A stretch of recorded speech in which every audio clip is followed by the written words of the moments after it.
Hi, I'm Margaret Lua, and I'm an artist based in the Bay Area of California, and I'm an oil painter. In today's video, I'm going to share some of my goals for the year since it's the new year, and I want to create a kind of commitment device for me to stay with my goals and help me achieve them. I'm a big fan of goal setting and coming up with habits and processes to help me reach those goals. And the goals for this year are based on what I was able to do last year with some new things that I want to try out. So, additionally, I base my goals on things that I can control. They're really process oriented and less outcome and performance based, which I think is a little bit outside of my control.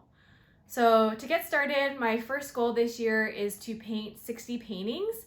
Last year, I was able to paint 62 paintings, but recently I've been thinking about how realistic this goal is based on what I was able to do last year versus this year, because I've been doing some thinking and I realized that 30 of my paintings from last year were smaller daily plein air paintings that I did during the month of April, which is a challenge that I may or may not do this year. I haven't decided yet whether I will do the Plain April challenge that I did. And that means that majority of my paintings were smaller than 18 by 24 inches, which I think is the size of the painting behind me.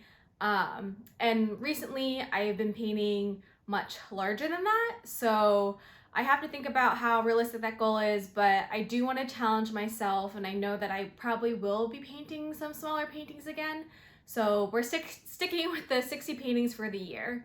And a habit that I have built that helps me reach that goal is that I block off my mornings for painting. I put a calendar block on my little Google Calendar from before breakfast to or before lunch to paint for as long as I can and try to take advantage of the sunlight that we have here. And during that block, I really don't schedule meetings or events or anything else that takes me outside of painting in the studio. So when I wake up, it's pretty easy for me to get up and paint because I have built that habit. It helps me avoid decision fatigue each day in the morning in deciding what I should be doing with my time. I just know that I'm painting. So I follow that schedule that I laid out for myself. And another way that I am trying to motivate myself this year to paint that many paintings brings me to my second goal, which is to release 3 collections this year. And so this goes hand in hand with the 60 paintings because last year I released 2 collections. I released like the plein air paintings or plein air papers collection based off those 30 paintings I did in April, and then the Ocean's Perspectives collection, which consisted of, I think, 13 paintings that I had finished. So this year I went to release 3 collections, and for me, a collection of paintings follows a cohesive theme or idea that I'm exploring. And so I actually have finished up the collection of paintings that I started last year that includes this painting here behind me, and I'm hoping to release all the paintings from that collection. I think there are about 9 of them, including this one, in February.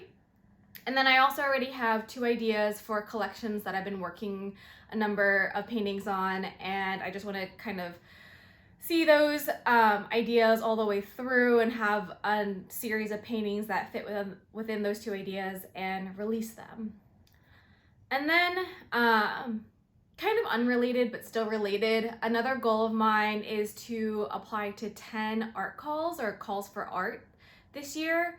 Calls for art are generally hosted by galleries or museums to invite artists to submit a piece of their work into a theme that was selected by the gallery or the museum. And sometimes they're juried shows, sometimes they're not. I typically apply to juried shows. And last year I applied to 6 of them, and I think 6, and then was accepted into 3 of them. I want my artwork to be seen by more people and have found that applying to art calls and participating in these group shows is a great way to do that. I can't really control whether or not I'm accepted into those shows, so I centered the goal around the number of art calls that I can apply to rather than the outcome of them.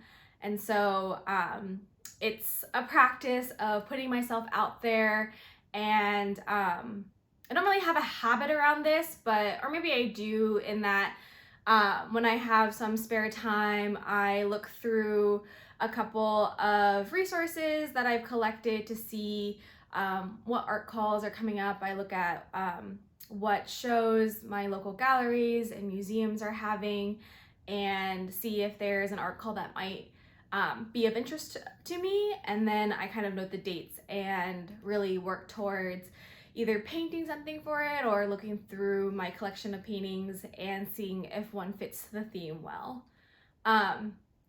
And then in line with sharing my art with more people, I think this is my fourth goal, is that I want to participate in 3 to 5 in-person art events like art festivals or fairs and open studios this year. Last year, I only participated in one open studio event in San Francisco because I prioritized or wanted to focus on building out a body of work in my portfolio and just improving my painting skills in 2023. And so I really didn't have a lot of emphasis on putting my work really out there and meeting new people and people who appreciate art. But when I did do open studios in San Francisco, I really did enjoy meeting and connecting with people who were interested in art, who just wanted to talk to me about me being an artist and their interest in artwork. And so I want to do that more this year. At the end of last year, I identified a number of local art festivals and fairs that I would like to apply to and hopefully attend.